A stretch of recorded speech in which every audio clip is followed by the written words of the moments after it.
Welcome to the English Language Food School, where we teach you English through food and cookery. Today, we're going to make the quintessential English dish, scones. We're going to bake scones, the verb to bake, using the present simple and present continuous form of the verb to be. So you might know that us Brits absolutely love our afternoon tea. We can't get enough of it. It's a ritual that we hold really close to our hearts. But did you know that scones are not in fact English at all? They originated in Scotland, where they were a quick flat bread made with oats and cooked on a griddle. So scones hit the big time in England in 1784, when Anna, the Duchess of Bedford, ordered some tea and some sweetbreads to be delivered to her late in the afternoon. Scones were included in this, and she was so delighted with them, she ordered them every day from therefor. And hence, the ritual of our afternoon tea was born. Okay, so scones, super easy.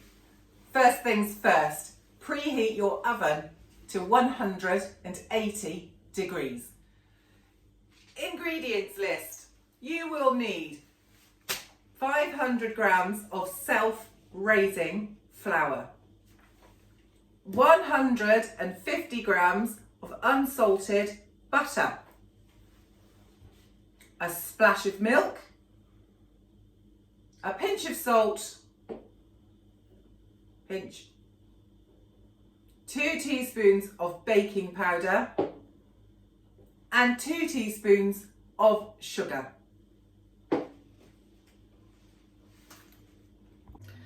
Okay, so here we go with our scones. We've been through our ingredients and now we're going to go through our equipment. Nouns, names of things. 1 bowl. These are tiny bowls. A sieve. We're going to go and now make our scones. So what we need to do is put our flour, 500 grams or a pound roughly, into our bowl. If you want to make it a bit airier, you can use your sieve and just gently sift your flour into your bowl, like so. Beautiful airiness coming through here with the flour. That's only half of what I need. I need to put another half a pound, just going to measure that up to the top here. In my very, very old, vintage, some might say, measurer. So that's in there. Put that to one side. And we'll continue sifting our flour. Whoops, don't worry if it gets a bit messy. Lovely. Okay, we've sifted our flour now. Move those to one side. And we take our 150 grams of butter, unsalted, and we're going to cut it into small cubes. 1. We do this because it's a lot easier to rub it in. We're going to use the rubbing in method, which is a traditional baking method. I'm sure you all know this in your own countries. Throw it all in. Do you like scones? Have you ever had a scone? What do you think of them? Love to know in the comments below. Throw me in some comments, hit like, hit subscribe, and sign up for notifications for any more videos coming up. So we're cutting our butter. How many verbs have we used so far? Sift, cut. There. Okay. And then we're going to add our 2 teaspoons of sugar, 2 teaspoons of baking powder, and a pinch of salt. In fact, I'm going to put a bit more in. And then we're going to do this. This is the rubbing in method. So the flour, beautiful, soft, airy, okay? The butter is yellow and creamy. we're rubbing it in. We're going through the texture of fine breadcrumbs. So you do this by just moving your fingers and thumbs together like that. So you rub in the butter.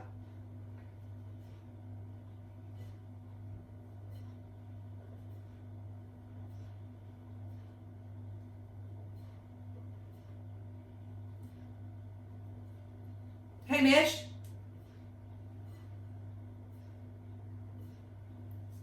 That's good. Turn that off. It is one of the building blocks of the English language. We use it to talk about who we are, where we're from, profession, that kind of thing. You will really need it to have a general conversation with everybody. So I am using it in this sense. I am. Did you hear that? So it is the verb to be, the pronoun I am. You are. So I am cooking. You are watching. We are doing this together. You are. He is watching. She is watching. They are watching. And that is in the present simple, present continuous, because it's happening now and it will continue to happen for the immediate future. So it's really easy to think about terms of language when you apply it to real life. So I am cooking. You are watching. Never mind about the verb cooking or the verb watching. We're thinking about the verb to be, which takes in its purest form, I am, you are, we are, they are, he is, she is, in the present continuous. So I am rubbing in the flour. And I finished that, so we switch the tense. I have rubbed in the flour because I've done it, so it switches back to the past.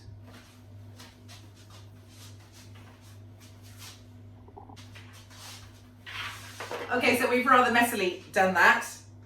I have rubbed in, that is the first stage of our scones. And now we're going to carry on using the verb to be in the present simple. I am adding a splash of milk. We have, if you were cooking with me in my kitchen, we have added a splash of milk. If you're cooking this on your own, you have added by now a splash of milk. And we've added the splash of milk. We have added the splash of milk to bring the dough together. So we're going to get our hands in it now. We're looking for a rough, shaggy dough. Great adjectives there. So I can tell I need some more. So using the verb to be, I am going to add a bit more. I have added a bit more. Do you see how that's working?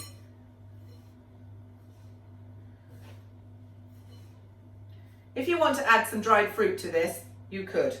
I'm not going to because my children don't like it. A bit more in there. I have added more milk. We have added more milk. You could add more milk.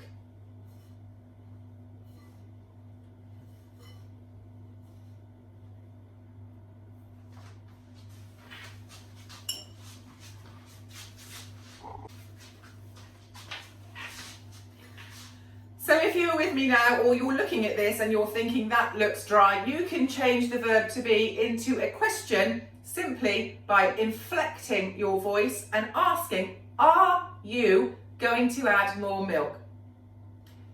Yes, I am.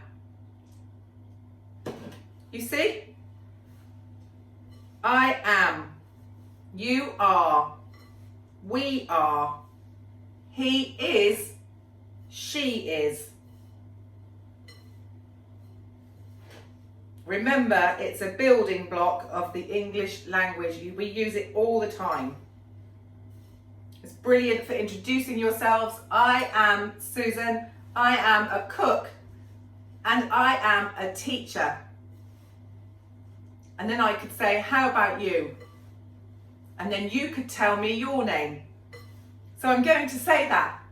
How about you? What's your name? And you can say, my name is, or I am. And you can write that in the comments. That would be lovely. Let's build up a community of foodies to fluent.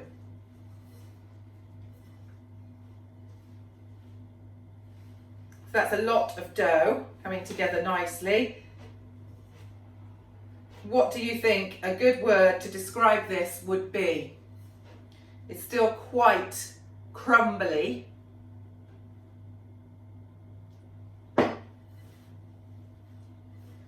We don't want it too sticky,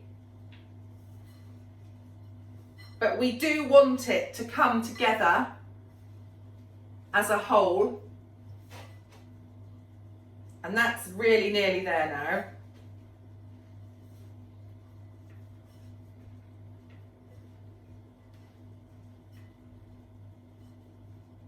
now. Okay,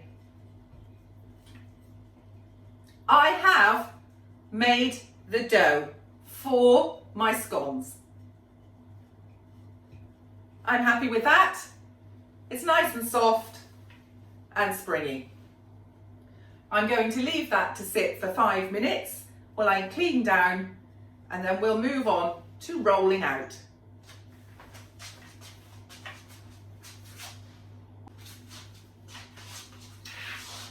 So I will take my rolling pin, if we're doing it together, as we are, we would say, we will take our rolling pin and we will roll out our dough. Can you see that? Let's do that. So we're looking to roll it out quite roughly into maybe an inch. Okay, an inch thick. It's nice and... Okay, I'm trying to make sure you can see this. So we are rolling. I am going to roll. You are rolling with me. I have rolled.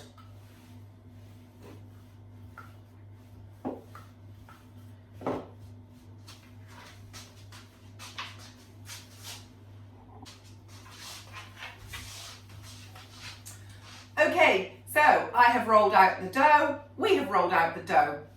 We're going to cut the dough. I am cutting.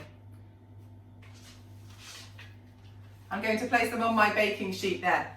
You would be cutting. You are cutting. They are cutting.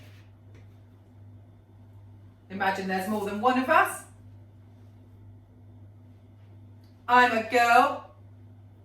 She is cutting. He is cutting.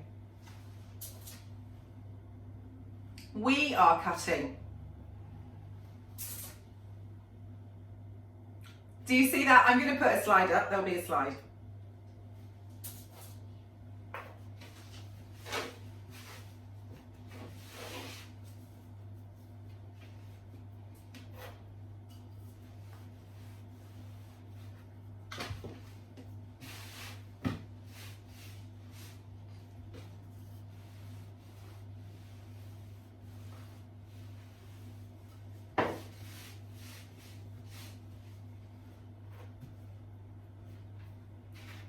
So we're going to continue cutting these nice big fat shapes like this. We pop them onto our baking tray. Good now. And we have preheated our oven, don't forget. You can make these really rustic if you like. They don't have to be beautifully even. Jamie Oliver does some really good ones.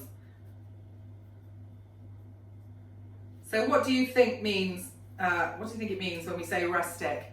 We mean quite countrified, not very polished, quite rough and ready. But that's not a bad thing, is it? And I am going to be really rough and ready with this one, and I'm going to just shape it with my hands, like so, and pop that on the sheet with the other ones.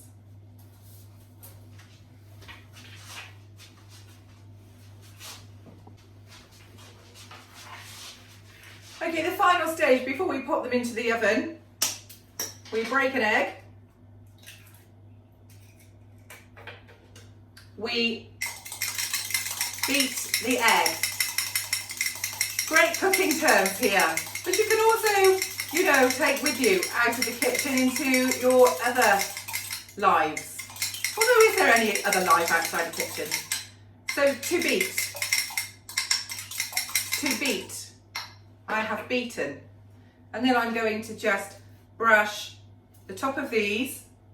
I'm going to use my fingers. Don't worry, I have washed my hands with the beaten egg, and that will give them a beautiful golden glaze.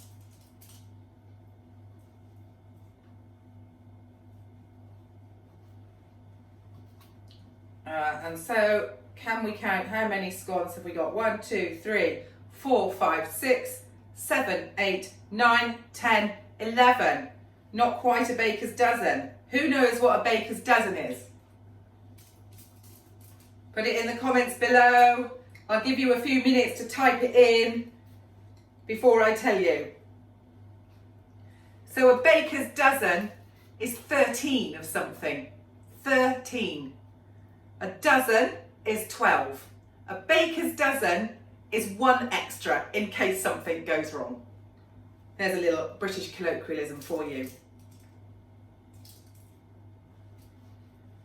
Okay, I have finished. We have finished. I'm going to pop them in now. See you on the other side.